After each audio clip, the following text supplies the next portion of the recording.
자, 이제 네 번째 오늘 건축법하고 주택법 권한자 정리해보겠습니다. 자, 건축법에서는 권한자 간단해요. 일단 건축법은 건물 건축하는 일반법, 우리가 건물을 건축하고 대손하려면 건축 허가를 받습니다. 이 허가권자가 당연히 주인공이 되죠. 그래서 건축 허가. 자, 건물 건축하거나 대손. 우리 건축하면은 뭐 있었어요? 건축, 신, 증, 개, 제, 이. 대손은 구조를 증설, 해체, 수원 변경 하는 행위인데, 자, 이런 건축이나 대손하려면 원칙적으로 시장, 군수, 구청장에게 건축허가 받습니다. 시군 구청장. 그리고 원칙적인 건축허가권자가 시군 구청장 제일 가까운 사람이니까 건축신고, 경면회의, 건축신고도 시군 구청장한테 하고요. 그리고 건축신고하는 거, 이거 뭐 작년, 재작년 계속 좀 물어보고 있죠. 자, 건축신고하는 거, 바닥 면적 합계 85제곱미터 이내의 중축, 개축, 재축. 중축, 개축, 재축하는 면적이 85 이하면 신고하면 되죠. 그리고 저 대손이 건축 신고하는 거 크게 두 개. 그게 요새 계속 정답이요. 대손 신고하는 거 200 미만이고 3층 미만 소규모 건물을 대손. 그 다음에 주요 구조부의 해체가 없이 수선만 하는 대손. 수선만 한다. 내력벽 30제곱미터 이상 수선. 기둥하고 부하고 지붕틀 각각 3개 이상 수선만 하는 대손. 이런 대손은 신고만 해주면 되죠. 그리고 연면적 100제곱미터 이하 건물의 신축입니다. 건물 새로 짓는데 건물 자체가 100제곱미터 이하짜리 이런 것들 신고. 높이 3m 이하에서의 중축. 이런 신고도 다 시군 구청장에게 하고요. 그다음에 가설 건물, 임시로 설치하는 가설 건물 허가를 받든 신고하든 다 시군 구청장에게 허가받고 신고합니다. 그리고 가설 건물은 임시로 설치하는 거예요. 얘 존치 기간 몇 년 이내? 3년 이내. 허가든 신고든 다 3년 이내짜리죠. 3년 이내로 임시력으로만 설치하는 게 가설 건물인데요. 허가, 신고 뭐가 원칙이에요? 신고가 원칙이라고 그랬죠. 그래서 견본주택 같은 거 그냥 신고만 해주면 된다. 그런데 시설부지에서만 가설 건물이 허가 대상. 시설부지가 아니면 가설 건물은 다 신고만 해주면 되는 거예요. 그래서 가설 건물에 허가든 신고든 다 시군 구청장에게 합니다. 그래서 원칙적 허가권자 시군 구청장인데 예외적으로 특별시장, 광역시장한테 직접 가서 허가를 받는 거 큰 거죠. 특별시 광역시에서 21층 이상 또는 연면적 10만 제곱미터 이상 이 대형 건물 건축하려면 특별시장, 광역시장한테 직접 가서 허가받아라. 그럼 우리 서울특별시 강동구에서 21층 건물 건축하려고 그래요. 누구한테 가서 허가받아라? 강동구청장이 아니고 특별시장한테 가서 직접 허가를 받아라. 그래서 이런 특별시, 광역시에서 큰 거 21층 이상 또는 연면적 10만 이상 대형 건물일 때는 특별시장, 광역시장한테 허가받는데요. 그런데 대형 건물이라도 항상 뭐는 빠진다. 공장, 창고는 제외. 공장하고 창고는 대형 건물에도 파급 효과가 큰 게 아니니까 이거는 그냥 원칙대로 시군 구청장에게 건축허가를 받으면 되고요. 자, 그럼 원칙적 허가권자는 시군 구청장, 예외 특별시장, 광역시장.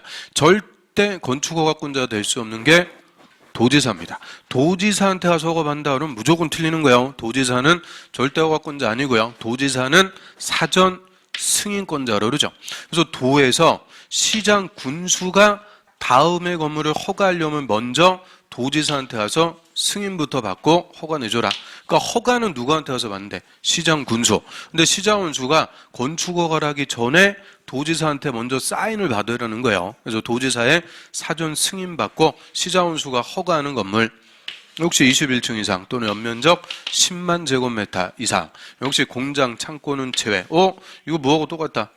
특별시장, 광역시장한테 직접 허가를 받는 건물하고 똑같다. 복부지라고 그랬죠. 복사 붙여놓기인데 근데 도에서는 그 우리 옆에 경기도 하남시에 10만 제곱미터짜리 건물 건축하려고 그래요. 허가 누구한테 가서 받아야 돼요? 하남시장한테 허가 받는 거예요. 도에서는 대형 건물도 다 시장이나 군수한테 허가 받는데 하남시장이 허가하기 전에 도지사한테 승인부터 받고 허가 내줘라. 그죠? 그래서 도지사의 승인받고 시장군수가 허가하는 건물 역시 대형 건물입니다. 그 다음에 자연환경 수질보를 위해서 도지사 지정 공고했다. 자수 3천. 이거는 산 좋고 물 좋고 규모가 돼야 돼요. 적어도 3층 이상 또는 연면적 1000제곱미터 이상 위락설과 숙박설. 얘들은 공통인데 여기는 3개가 더 있죠. 공동주택, 일반 음식점, 일반 업무시설 011 그래갖고 위락설, 숙박설과 011. 그 다음에 주거환경, 교육환경을 보호하기 위해서 도지사 지정공고했을 때는 그냥 위락설하고 숙박설 2개만. 얘는 규모도 필요가 없어요. 규모에 관계없이 도지사한테 승인부터 받고 시장 군수가 허가합니다. 그럼 위락설이 뭐 있어요? 위락설. 술 먹고 춤추고 땡기고 이런 것들, 술집, 나이트 이런 것들. 그 다음에 숙박설은 모텔 같은 거. 위락설, 숙박설은 규모가 작든 크든 주거환경, 교육환경 다 침해하니까 규모에 상관없이 도지사한테 승인받고 시장운수가 허가합니다. 그래서 자연환경, 수질보 여기서만 3층 이상 또는 1000제곱미터 이상, 자수 3000.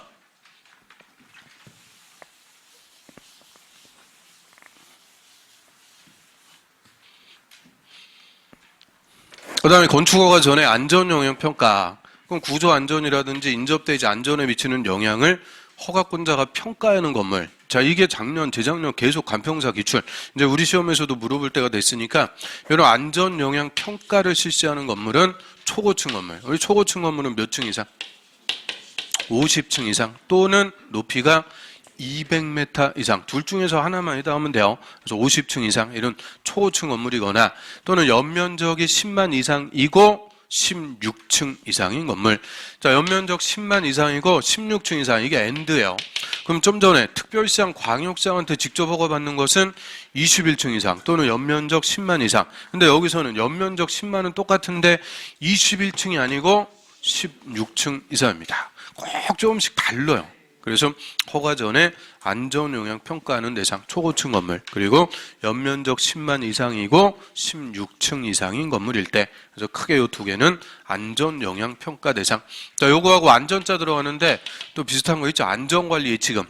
안전관리 예치금 예치하는 대상 연면적 1000제곱미터 이상 건물에 착공 신고하는 건축주에게 공사비 1%까지 미리 내라 예치시키는 것을 안전관리 예치금이라고 하고요. 그 다음에 건물의 용도 변경할 때도 허가받거나 신고해야 돼요. 용도 변경의 허가나 신고도 시군 구청장. 절대 용도 변경의 허가나 신고를 특별시장, 광역시장한테 한다? 없어요. 건물의 용도 바꾸는 것은 건물 새로 짓고 이런 큰 거 아니죠. 그럼 기존의 건물 용도만 바꾸는 경미한 거니까 용도 변경의 허가나 신고 다 시군 구청장에게 하고요. 그리고 용도 변경이 올해 이제 물어볼 차례가 됐어요. 그래서 용도 변경 일단 시설군, 자, 산, 전문, 영교, 근, 주, 기 9개 시설군 순서 그대로. 그 다음에 문화집회시설군에는 문, 종, 위, 관. 영업시설군에는 판, 운, 숙, 다. 교육복지시설군에 의, 교, 노, 수, 야. 다 외웠어요?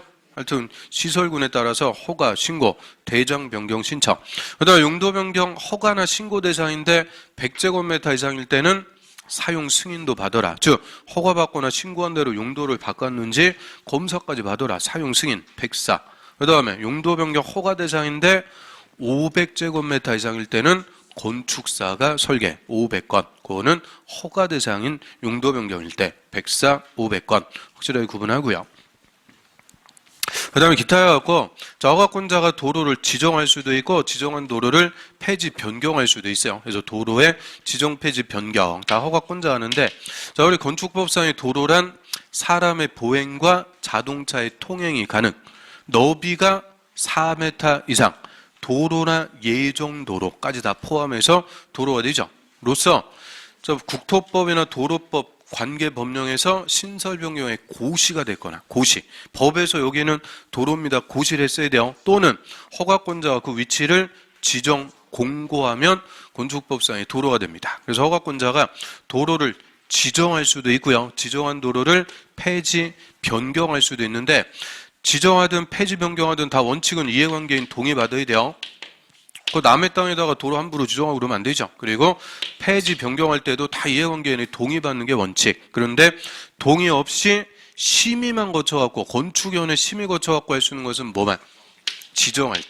이 지정할 때만 동의 없이 심의만 거쳐갖고 지정할 수 있는 경우가 있습니다. 두 가지. 이해관계인이 해외에 거주하고 있다. 또 주민이 오랫동안 통행로로 이용하는 사실상의 통로다. 이런 때는 동의 없이 심의만 거쳐갖고 지정할 수가 있고요. 폐지 변경할 때는 예외가 없어요. 무조건 이해관계인의 동의를 받아야 됩니다. 그래서 도로를 지정하든 폐지 변경하든 다 원칙은 이해관계인 동의 받는데 지정할 때만 동의 없이 심의 거쳐갖고 할 수 있는 예외가 있다. 그 다음에 가로구역별로 건물의 높이를 지정해서 제한할 수가 있고요. 가로구역이라는 게 뭐였어요? 도로로 둘러싸인 일단의 대지죠. 그럼 큼직큼직한 도로가 반듯반듯하게 설치가 되면서 도로로 둘러싸인 일단의 대지. 영어로 얘기하면 블럭이라고 그랬죠. 한 글자로 얘기하면 종로 1가, 을지로 1가 이런 가로구역 단위로 건물의 높이를 지정해서 높이를 제한할 수가 있다. 다 허가권자가 높이를 지정할 수가 있고요. 자, 같은 가로구역에서는 건물의 높이를 다르게 정해서는 안 된다. 틀려요. 같은 가로구역이라도 용도별로, 형태별로 다 높이를 다르게 정해서 제한할 수가 있죠. 그래서 이런 가로구역 단위로 건물의 높이를 지정해서 제한할 수가 있고요. 그리고 건물의 높이 제한하는 게 하나 더 있죠. 일조권을 위한 높이 제한. 자, 일조권 확보를 위해서 건물의 높이 제한한다. 그게 두 가지 있어요. 모든 건물에 대해서 정북으로부터 띄어서 건축해라. 모든 건물의 일조권에서 높이 제한하는 지역. 전용주거, 일반주거. 전용주거, 일반주거 지역은 주거죠. 주택의 일조권에서 모든 건물에 대해서 정북으로부터 띄어갖고 건축해라. 또 지역에 관계없이 모든 지역에서 일조권에서 높이 제한하는 건물, 공동주택, 아파트 같은 경우에는 앞동하고 뒷동하고 딱 붙여갖고 지으면 뒷동의 일조권 다 침해가 되니까 지역에 상관없이 일조권에서 높이 제한하는 건물이죠. 다만 공동주택은 두 개만 빠진다 그랬어요. 중심상업, 일반상업, 땅값 비싼 곳은 높게 짓는 게 우선이다. 그래서 중심상업, 일반상업 빼고 공동주택은 모든 지역에서 일조권에서 높이 제한합니다. 앞동 높이 얼마 이상 띄어라? 반 이상. 앞동 높이가 40m 하면 채광거리도 20, 인동거리도 20, 앞동 높이에 반 이상 띄어갖고 건축합니다.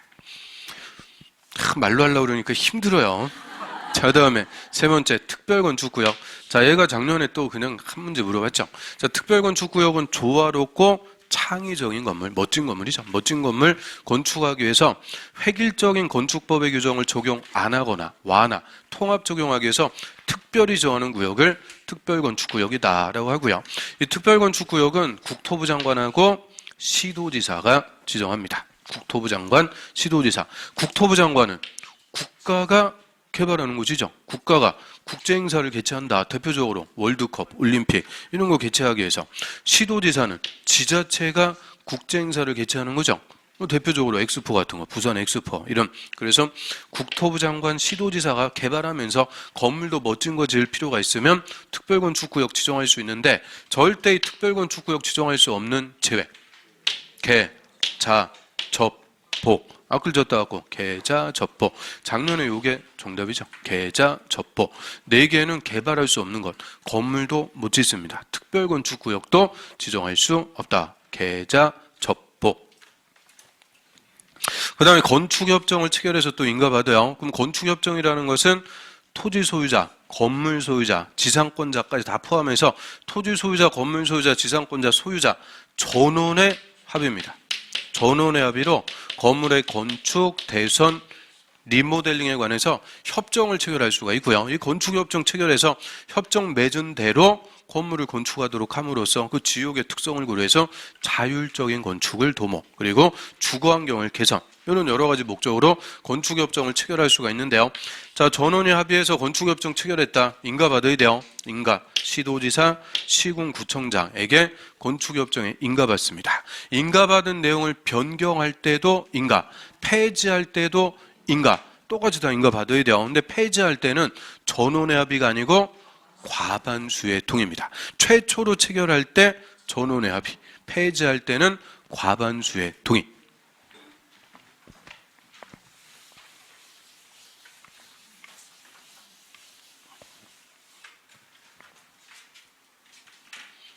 그 다음에 주택법을 합니다. 이 주택법의 이제 권한자는 훨씬 더 많아요. 주택법은 주택의 건설, 공급, 리모델링에 관해서 규정하는 법이고요. 자, 주택건설 사업주체. 자, 우리 사업주체란 건축허가 받아갖고 사업한다 그러면 안 돼요. 건축법에서는 건축허가고 주택법은 사업계획 승인. 사업계획 승인 받아갖고 사업하는 자를 사업주체라고 하고요. 자, 원칙은 등록하고 사업하는 게 원칙입니다. 그럼 등록 일단 누구한테 와서? 국토부 장관에게 의무적으로 등록해야 돼요. 등록 안 하고 사업하면 처벌합니다. 2년 2천 처벌해요. 그래서 의무적으로 국토부 장관에게 등록하고 사업하는 자를 등록사업자. 그 우리 등록사업자 언제 등록하는 거예요? 등록 대상 연간. 얘는 1년간 20호 20세대 이상 주택 건설 사업 또는 연간 10,000제곱미터 이상 대지 조성 사업 할 때, 자, 이건 앞에 연간자 꼭 붙여야 돼요. 연간 20호 20세대 이상 또는 연간 10,000제곱미터 이상 사업하려면 요건 갖춰갖고 국토부 장관에게 등록하고 사업을 해야 됩니다. 자, 등록할 때 요건. 자, 자본금 얼마 이상? 3억 원. 3억 원 이상. 기술자 1명, 사무실 확보해갖고 등록하고 사업하면 돼요. 그런데 이 등록사업자가 시공까지 하려고 그래요. 시공까지 하려면 자본금 5억 원 이상. 돈은 아주 민감해요. 그래서 등록할 때는 3억, 시공권을 가지려면 5억 원 이상. 헷갈리면 안 되고요. 개인은 2배로 가면 되는 거예요. 그리고 저희는 등록하고 사업하는 게 원칙인데 등록 안 하고 사업할 수 있는 자들, 그 자들을 비등록 사업자. 자, 우리 비등록이라고 할 때는 크게 이제 3가지 있죠. 공공사업 주체. 아주 이거 맨날 물어봐요. 공공사업 주체는 등록할 필요가 없다. 공공사업 주체 누구 있을까요? 국가, 지자체, 토지주택공사, 지방공사. 얘들은 등록할 필요가 없다. 또 공익법인, 주택건설사업을 공익사업으로 하기 위해서 만드는 공익법인도 등록할 필요가 없습니다. 그리고 공동사업 주체. 이 등록사업자하고 공동으로 주택건설 사업하는 2명, 주택조합. 그리고 고용자. 주택조합이나 고용자가 등록사업자와 공동으로 조합주택을 건설하거나 근로자의 주택을 건설할 때는 등록 안 하고 사업할 수 있는 특례를 주죠. 그래서 크게 이렇게 3가지 경우에는 등록 안 하고 사업할 수가 있습니다. 그럼 공동사업 주체로서 주택조합, 이게 주택법에서는 가장 중요한 논점이다라고 했고요. 이 주택조합도 우리 시험에 매년 2문제씩 나오는데 작년에 안 물어봤어요. 그러니까 올해 주택조합은 무조건 2문제입니다. 그래서 주택조합이 주택법에서 올해 무조건 2문제 출제할 가장 중요한 논점이다라고 할 수가 있고요. 일단 주택조합이 뭐예요? 주택조합이란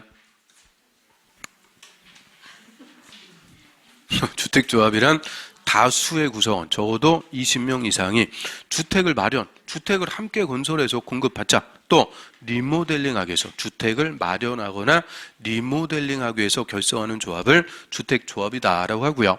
자, 그럼 주택조합은 종류가 3가지 있어요. 지역조합, 직장조합, 리모델링조합. 이런 주택조합도 설립하려면 주택법에 맞게 설립하는지 인가받아야 돼요. 시장, 군수, 구청장에게 조합 설립 인가받습니다. 변경할 때도 인가, 해산할 때도 인가, 똑같이 다 인가받아야 돼요. 특히 해산할 때도 정산서, 이런 동의받은 정산서 같은 거 다 제출해서 해산 인가 받아야 해산할 수가 있고요. 자, 그런데 이 설립 인가가 아니고 신고만 하고 설립하는 게 딱 하나가 있어요. 딱 한 개니까 시험에 잘 물어본다. 그죠? 신고만 하는 거. 국민주택을 공급만 받게 설립하는 직장조합. 얘는 건설하는 게 아니고 그냥 분양만 받으려고 설립하니까 간단하게 신고만 해주면 돼요. 대신 우리 국민주택은 누구만 공급받아요? 무주택 세대주. 그래서 이 신고하는 직장조합의 조합원은 철저하게 무주택 세대주만 조합원이 됩니다. 주택을 이미 소유하고 있었으면은 국민주택을 공급받을 수가 없죠. 그래서 무주택 세대주만 조합원이 된다. 그래서 무주택 세대주 모아갖고 간단하게 신고만 하고 설립하는 게 직장조합. 그럼 이제 원칙은 조합 설립 인가 받아야 돼요. 자, 이 설립 인가 받기 위해서 요건. 지역조합하고 직장조합은 원칙 조합주택을 건설하게 설립하니까 건설하려는 땅에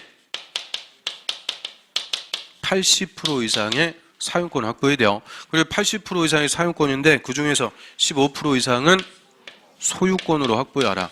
그래서 지역조합과 직장조합이 설립 인가 받으려면 80% 이상의 사용권, 15% 이상의 소유권 확보해서 설립 인가 받습니다. 자, 이에 반해서 리모델링 조합은 설립 인가 받기 위해서 얘는 리모델링 하는 거지 건설하는 거 아니니까 80% 사용권 이런 건 필요가 없어요. 대신 아파트 소유자들 동의 받아야 돼요. 결의서. 그래서 리모델링 조합은 설립 인가 신청하려면 주택단지 전체 다 동별 과반수 전체 3분의 1. 한 동만 리모델링 한다. 그 동의 3분의 2 이상 구분 소유자 의결권에 결의받아야 됩니다. 그래서 이 설립 인가를 신청하기 위한 요건 지역조합과 직장조합은 80% 이상의 사용권, 15% 이상의 소유권. 리모델링 조합은 구분 소유자 의결권 3분의 2 이상 결의. 그래서 이런 요건을 갖춰갖고 설립 인가 받는 게 원칙입니다. 그 다음에 조합 설립 인가 신청하기 전에 먼저 조합원부터 모집하는 거예요. 조합원을 모집해서 조합 설립 인가를 받는 거고요. 이게 먼저예요. 조합원을 모집하는 게 먼저입니다. 그럼 조합원은 건설 예정 세대 수 적어도 몇 프로 이상? 50% 이상. 건설 예정 세대 수 50% 이상. 최소 20명 이상. 이런 건설 예정 세대 수 50% 이상 조합원을 모집해서 조합 설립 인가를 받는데요. 이런 조합원을 모집하려면 건설 대지의 50% 이상 사용권을 먼저 확보를 해줘야 돼요. 50% 이상의 대지의 사용권이 확보가 돼야 조합원을 모집할 수 있습니다. 그리고 조합원 모집 신고해야 돼. 신고도 역시 누구한테? 시군, 구청장 신고하고 조합원 최초로 모집할 때는 공개 모집. 공개 모집 방법으로 조합원을 모집합니다. 그래서 최초로 조합원을 모집하려면 50% 이상의 대지의 사용권, 시군구청장한테 신고하고 공개 모집 방법으로 조합원을 모집. 그 다음에 공개 모집 이후에 결혼이 발생해서 충원해요. 또 조합원 미달됐어요. 미분양 나왔고 재모집한다. 재모집할 때는 또 신고할 필요가 없이 선착순으로 모집할 수 있다. 선착순으로 할 수가 있죠. 그래서 조합원 모집하려면 50% 이상의 사용권, 다시 조합 설립 인가 받으려면 80% 이상의 사용권. 절차가 진행이 될수록 퍼센테이지가 올라갑니다. 그래서 최초로 조합원을 모집할 때는 50%, 설립 인가를 받으려면 80% 이상의 사용권 확보해줘야 되고요. 자, 조합원 모집해서 조합 설립하는 자를 뭐라 그래요? 발기인이라고 그러죠. 발기인. 발기인은 조합원 모집 신고했어요. 몇 년 내 조합 설립 인가 못 받으면 사업 종결해라. 2년이요, 3년이요, 5년이요. 2년이죠, 2년. 그래서 발기인은 조합원 모집 신고하고 2년이 될 때까지 조합 설립 인가도 못 받았다. 사업 못하는 거니까 사업을 종결하도록 하고요. 그 다음 조합 설립 인가 받고 3년이 될 때까지 사업계획 승인을 못 받았다. 그럼 사업 못하는 거니까 총회 의결해갖고 해산하도록 합니다. 그래서 그거 올해 물어볼 가능성이 상당히 높다고 그랬으니까 사업을 종결하고 해산하는 거 2년인지 3년인지 확실하게 구분하고요. 그 다음에 사업 주체가 이제 주택을 건설합니다. 주택을 집단적으로 건설할 때는 주택법에서 사업계획 승인 받아야 돼요. 사업계획 승인 받는 대상 단독주택은 30호, 공동주택은 30세대 이상이죠. 그 다음에 대지 조성할 때는 10,000제곱미터 이상. 그래서 30호, 30세대 10,000제곱미터 이상 사업하려면 사업계획 승인을 받아야 됩니다. 얘는 앞에 연간자 붙이면 안 돼요. 등록사업자 등록은 연간 20호, 20세대, 연간 10,000제곱미터 이상. 얘는 한 번에 30호, 30세대 10,000제곱미터 이상. 근데 예외 있죠? 저 단독주택 50호 이상일 때 사업계획 승인 받아라. 한옥, 또 블록형 단독주택. 그리고 공동주택 50세대 이상일 때 사업계획 승인 받아라. 단정 연립, 단정 다세대. 그 요건 막 다 갖춰야 되는데 그거 다 외우려고 그러면 끝도 없어요. 그래서 단정 연립, 단정 다세대, 주거환경 개선 사업 할 때는 50세대 이상일 때 사업계획 승인 받습니다. 자, 그럼 사업계획 승인, 대지면적 10만 이상일 때는 시도지사, 대도시장한테 승인 받고요. 10만 미만일 때는 특광시장, 군수에게 승인 받습니다. 그럼 이상 미만 차이점, 도에서 있다고 그랬죠? 자, 우리 시도지사 할 때 요 시장이 누구였어요? 특별시장하고 광역시장. 그러니까 특별시, 광역시에서는 이상이든 미만이든 특별시장, 광역시장한테 가서 승인받는 거예요. 도에서 10만 미만이면 시장, 군수, 10만 이상일 때는 도지사하고 대도시장, 도에서만 구분하고 특별시, 광역시는 특별시장, 광역시장한테 승인. 그래서 절대 사업계획 승인권자가 될 수 없는 게 구청장, 강동구청장 같은 구청장은 절대 사업계획 승인권자가 될 수 없습니다. 그 다음에 국가하고 토지주택공사가 주택건설 사업한다. 이게 공공주택 건설하는 국책사업이죠. 또 국토부 장관이 지정고시한 지역에서 사업한다. 이때는 그대로 국토부 장관에게 사업계획 승인받고요. 자, 이것도 지방공사가 국토부 장관한테 승인받는다? 틀려요. 그래서 딱 이 두 개만. 국가하고 토지주택공사만 국토부 장관에게 승인받습니다. 그 다음에 감리자. 이 감리자가 또 작년에 그냥 기출. 평생 안 물어보다가 작년에 물어봤는데요.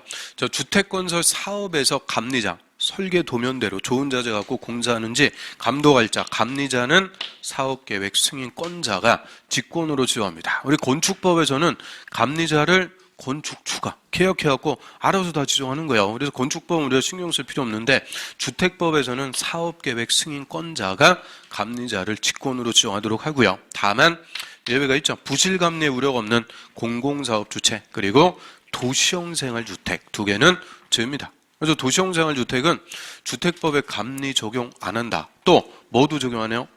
분양가 상한제도 적용 안 한다. 이런 각종의 특혜를 줘서 많이 줘라. 장려하는 거죠. 그 다음에 이제 사용검사. 그럼 사업계획 승인받은 대로 공사했는지 검사받는 것을 사용검사다라고 하고요. 그리고 주택법에서 사용검사는 사업계획 승인권자한테 가서 받는다 이러면 틀려요. 사용검사는 시장, 군수, 구청장에게 검사받습니다. 그럼 절대 승인권자가 될 수 없는 게 구청장. 그런데 검사는 구청장한테 가서 검사받습니다. 그걸 예를 들어 서울특별시 강동구에 10만 제곱미터 아파트 건설해요. 사업계획 승인은 누구한테 가서 받아요? 특별시장한테. 그리고 검사는 특별시장한테 검사받는 게 아니고 구청장한테. 제일 가까운 사람 시군 구청장한테 가서 검사받아라 편의를 주는 거예요. 그래서 시군 구청장. 다만 국토부 장관에게 승인받았으면 검사도 국토부 장관에게 검사받습니다. 그래서 국토부 장관에게 승인받았을 때는 그대로 국토부 장관. 나머지 이자들한테 사업계획 승인받았을 때는 시장, 군수, 구청장에게 검사받습니다. 이 편의를 주는 거다. 그래서 먼저 공사 끝났으면 동별 검사 받을 수 있다? 없다? 있다. 또 공사원 나눠서 분할 시행해요. 공구별로 분할 검사 받을 수 있다? 없다? 있다. 다 받을 수 있어요. 그래서 다 편의를 위한 거니까 시군 구청장한테 검사 받고 동별 검사, 분할 검사 다 가능합니다.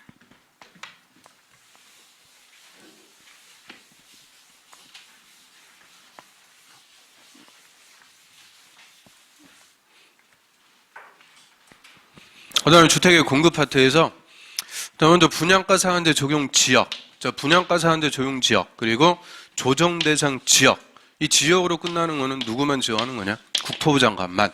투기 과열 지구만 국토부 장관하고 시도지사까지 지정할 수가 있습니다. 그래서 이 공급 쪽에서 지정하는 게 3개인데 이 중에서 시도지사가 지정할 수 있는 건 딱 뭐만? 투기 과열 지구.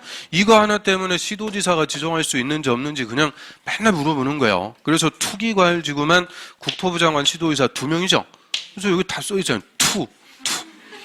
그래서 투기과열지구 2명. 그래서 투기과열지구만 국토부 장관, 시도지사. 나머지는 국토부 장관만 지정합니다. 그래서 조정대상 지역을 시도지사가 지정한다. 분양가 상한제 조용 지역을 시도지사가 지정한다. 다 틀려요. 시도지사가 지정할 수 있는 거는 투기과열지구 딱 하나밖에 없고요. 자, 그럼 분양가 상한제 적용하려고 지정하는 지역. 자, 국토부 장관만 지정해요. 어디다 지정해요? 공공택지역, 민간택지역. 공공택지 외의 지역이죠. 공공택지 외의 택지, 즉 민간택지. 원칙적으로 공공택지는 분양가 상한제 적용하는 거예요. 분양가 상한제 조용주택이란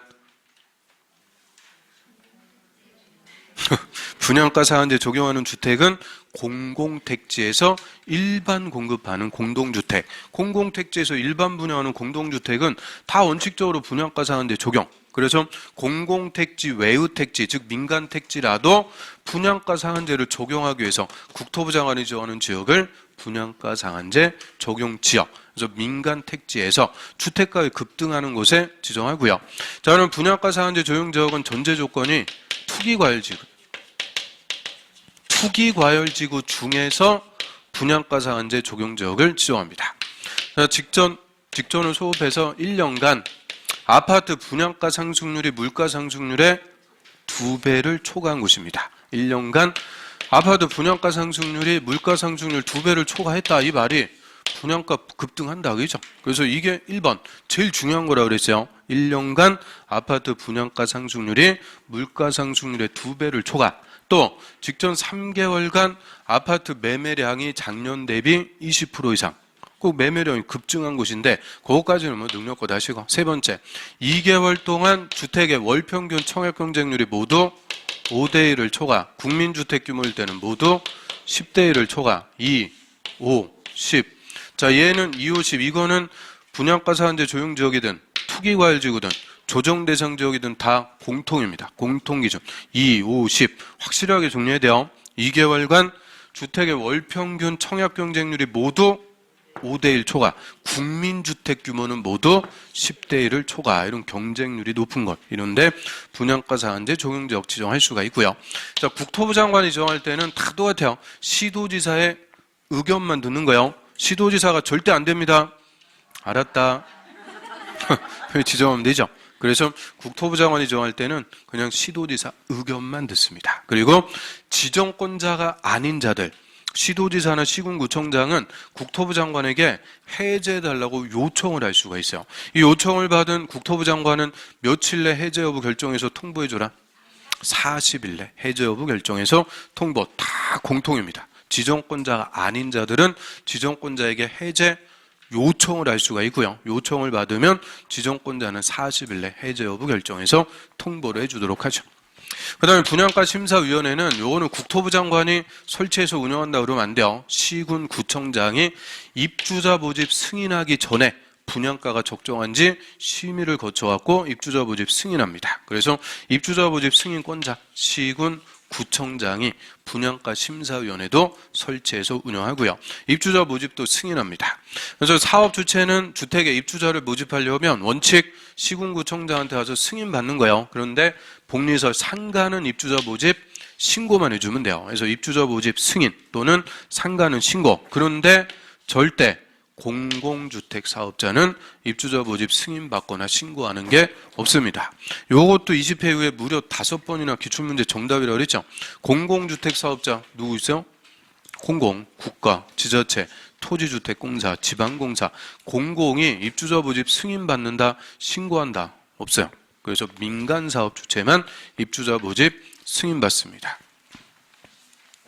그 다음에 투기과열주가 주택에 투기 규제하려고 지정하는 것 중에서 제일 센 거죠. 얘만 국토부 장관, 시도지사가 지정해요. 국토부 장관은 시도지사 의견 들어요. 시도지사가 투기과열지구 지정할 때는 국토부 장관하고 협의를 합니다. 협의. 국토부 장관은 시도지사의 의견 청취, 시도지사는 국토부 장관하고 협의. 그래서 투기과열지구 지정하는데요. 투기과열지구도 주택가격 상승률이 물가 상승률보다 현저히 높은 지역으로서 주택의 투기가 성행하는 것. 그래서 여기 첫 번째 요건이죠. 2개월 동안 월평균 청약 경쟁률이 모두 5대1 초과, 국민주택 규모는 모두 10대1 초과, 2, 5, 10. 그 다음에 직전월보다 주택 분양 실적이 30% 이상 감소해서 공급 부족이 예상되는 것입니다. 그게 작년 그냥 기출이에요. 2, 5, 10. 분양 실적이 직전월보다 30% 이상 감소. 그래서 공급 부족이 예상되는 것. 또 주택 보급률, 자가주택 비율이 전국 평균 이하. 주택이 한참 부족해갖고 공급받고자 하는 수요가 많은 것. 그런데 투기과열지구 지정할 수가 있고요. 그 다음에 투기과열지구까지는 아닌데 그래도 주택에 투기하는 곳에 지정하는 게 조정대상지역. 조정대상지역은 국토부 장관이 두 개로 구분, 과열지역과 위축지역 두 개로 구분해서 지정할 수가 있죠. 과열지역, 위축지역 두 개로 구분해서 국토부 장관이 지정하는 것은 조정대상지역입니다. 그리고 투기과열지구, 조정대상지역 다 최소한으로만 지정하는 거예요. 규제가 센 거니까 최소한으로, 최대한으로 지정한다 그러면 안 돼요. 최소한 시군구, 읍면동 단위로 명확하게. 그리고 둘 다 국토부 장관이 반기마다 지정의 유지 여부를 의무적으로 재검토한 결과 해제가 필요하다고 인정하면 해제, 해야 된다. 의무입니다. 그래서 이 세 개 다 해제할 수 있다 그러면 틀려요. 의무적으로 해제. 지정할 필요가 없을 때는 의무적으로 해제하고요. 자, 투기과열지구 조정대상지역 지정했다. 우리 주택법에서는 효과 뭐 하려고 지정했어요? 투기과열지구 조정대상지역이 지정이 됐다. 효과는 전매를 제한합니다. 전매행위를 제한. 투기과열지구에서 기존의 주택은 전매 제한 대상 아닌 거예요. 새로 건설 공급하는 주택, 조정대상 지역에서 새로 건설 공급하는 주택, 다 주택법의 전매행위 제한 대상이죠. 그럼 투기과열지구든 조정대상 지역이든 전매 제한 기간, 입주자로 선정된 날부터 뭐 할 때까지? 등기할 때까지, 소유권 이전 등기 칠 때까지 분양권 상태에서는 일체 전매할 수 없다. 분양권 전매를 일체 금지합니다. 그래서 투기과열지구든 조정대상 지역이든 입주자로 선정된 날부터 주택의 소유권 이전 등기할 때까지 분양권 전매 일체 금지. 그게 주택법에서 지정한 효과가 되죠. 그 다음에 리모델링, 공동주택 리모델링 하려면 허가받아야 돼요. 이것도 신고한다. 재작년 정답. 그래서 리모델링 허가받아갖고 할 수가 있고요. 자, 리모델링의 허가 역시 시군 구청장에게 허가받아갖고 할 수가 있죠. 그리고 리모델링 허가받아갖고 리모델링 할 수 있는 자, 그게 3명 있어요. 먼저 입주자 대표회의.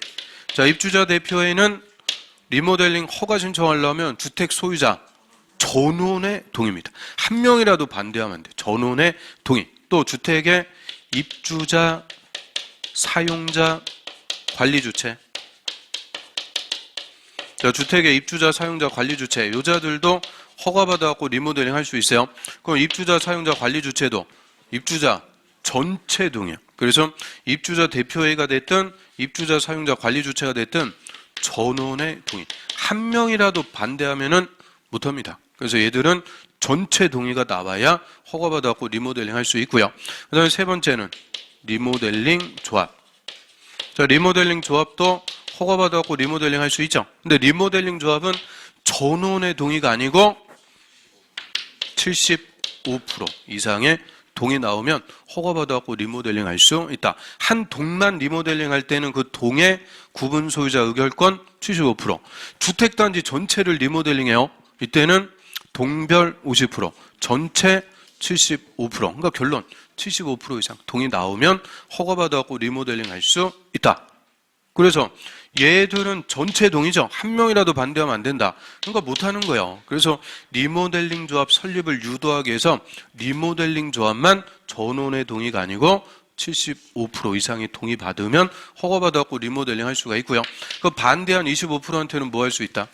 매도 청구를 할 수가 있도록 합니다. 매도 청구를 인정. 그래서 리모델링 조합은 동의를 2번 받는 거예요. 주택법에 괜히 쓸데없이 어렵게 복잡하게 만들어 놓은 거라고 그랬죠. 설립 인가 신청할 때는 3분의 2. 그리고 허가를 신청할 때는 75%, 4분의 3 이상의 동의입니다. 설립 인가 신청할 때 동의 한번 받고 다시 리모델링 허가 신청할 때 동의를 또 받아야 돼요. 2번 동의를 받도록 합니다.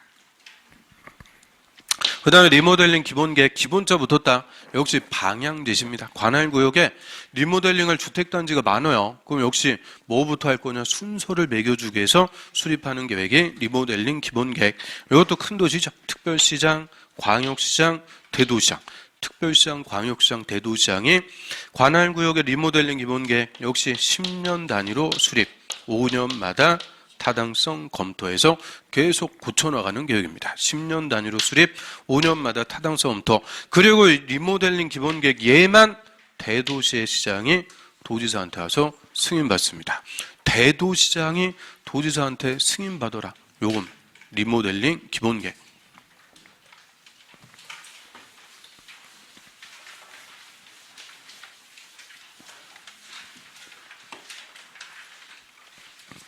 그 다음에 농지법 이제 다 왔어요. 자, 농지법은 자, 2문제인데 은근히 내용은 또 들을 게 많아요. 자, 농지 소유 파트 한번 보면 농지 소유에서 농지증. 이게 작년에도 그대로 그냥 기출문제죠. 한 문제. 주말 체험 용농할 때 농지증 발급 받아야 된다 필요 없다.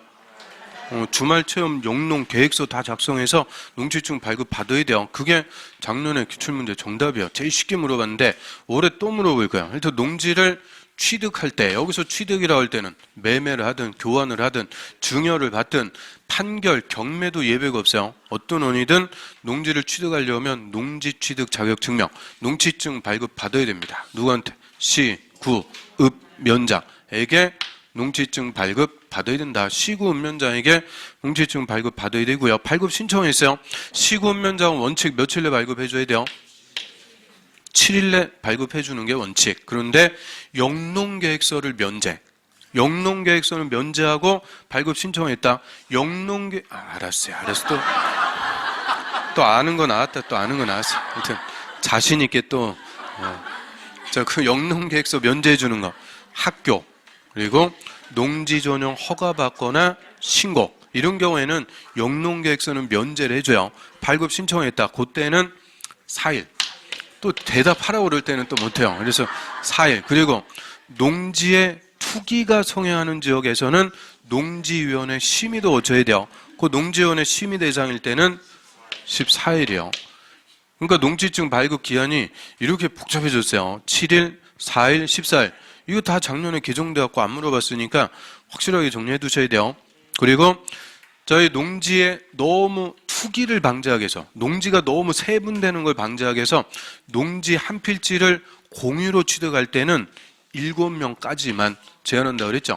그래서 7명을 초과해서 농지를 공유로 취득하기 위해서 농지증 발급 신청했다. 이때는 농지증 발급을 거절할 수 있도록 합니다. 그래서 농지를 공유로 취득할 때는 최대 7명까지 7인 이하에서 조례로 정해서 제한할 수가 있고요. 이것도 다 작년에 개정돼갖고 안 물어봤으니까 좀 신경 써갖고 봐야 돼요. 7명. 7명 이거 앞에서 뭐 할 때 봤어요? 황야의 7인. 그게 어디서 나왔을까? 도시개발조합. 그래서 여기서도 마찬가지요.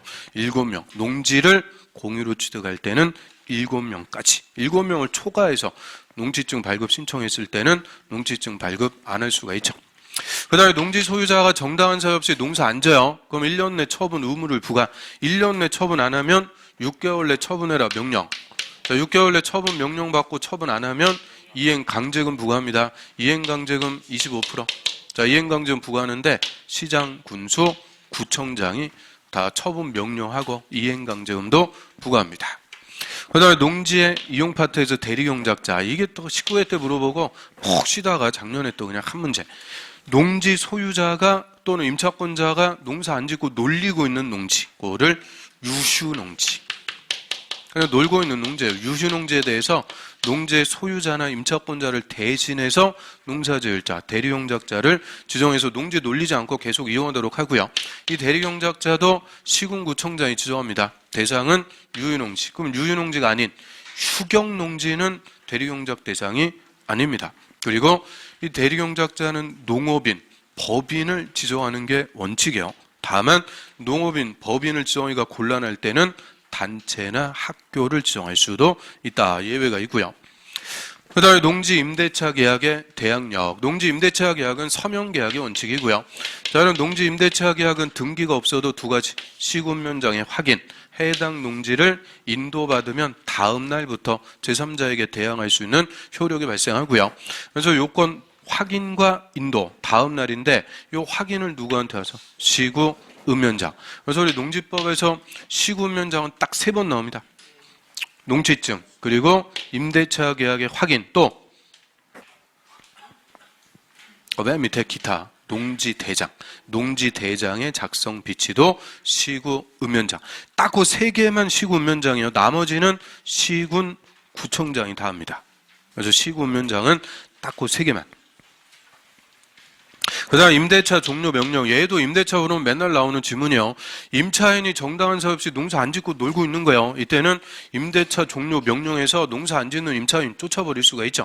이런 종료 명령도 시군 구청장이 합니다. 그 다음에 농지 보전 파트에서 농업진흥지역. 자, 농업진흥지역은 농지를 효율적으로 이용, 보존하기 위해서 농지법에서 지정하는데요. 요거는 시도지사가 지정합니다. 절대 농림부 장관이 지정한다 그러면 안 돼요. 시도지사가 농림부 장관의 승인받아갖고 지정합니다. 농림부 장관 승인받아갖고 시도지사가 지정. 자, 농업진흥지역은 진흥구역과 보호구역 두 개로 구분해서 지정하는데요. 진흥구역은 집단화된 농지, 이게 반듯반듯하게 집단화된 농지, 노른자. 농업진흥구역을 보호하려고 지정하는 게 농업보호구역, 흰자. 그래서 진흥구역, 보호구역 두 개로 구분해서 농업진흥지역은 시도지사가 지정하는데요. 이거 무슨 지역에서 지정해요? 녹지, 관리, 농림, 자연환경, 보전. 이게 작년 그냥 하면 되죠. 그래서 녹관농자 여기서 지정할 수가 있는데, 자, 녹지지역에 농업진흥지역 지정할 수 있는데 어디만 안 된다? 특별시의 녹지만 제외. 그럼 광역시의 녹지는 추정할 수 있는데 특별시만 안 됩니다. 그래서 녹관농자를 대상으로 지정하되 특별시의 녹지는 제외. 그 다음에 농지를 전용하려면 농지 전용 허가를 받거나 신고하거나 협의하거나 타용도 일시사용 허가받습니다. 그럼 농지 전용한다는 게 뭐예요? 농지의 전용. 용도 전환. 농지를 농사 이외 용도로 쓰는 거죠. 농업 생산, 농지 개량 이외 용도로 쓰는 것을 전용한다라고 하고요. 농지 전용은 원칙적으로 금지예요. 전용하려면 허가, 신고, 협의, 촉법 절차를 거쳐야 되는데 이 중에서 원칙은 허가. 그래서 농지 전용 허가받습니다. 그래서 농지를 전용하려는 자는 농림부 장관한테 허가받아야 돼요. 그러면 농지 전용 신고했거나 협의했을 때는 또 허가받을 필요가 없다. 그냥 셋 중에서 하나 하면 되죠. 그리고 그래서 농지 전용 허가 대상이 아닌 거, 불법으로 개간한 농지. 그건 농지가 아니죠. 산림으로 복구, 하천관리청한테 허가, 하천옆에 텃밭 이런 것들은 농지가 아니니까 농지 전용 허가 대상도 아닙니다. 그리고 자, 농지 전용하는데 간단하게 신고만 해주는 게 있어요. 농지 전용 신고. 요거는 농사하고 간접 관련된 시설을 설치하기 위해서 전용할 때는 허가까지는 필요 없고 신고만 해라. 그럼 농사하고 간접 관련된 시설 대표적으로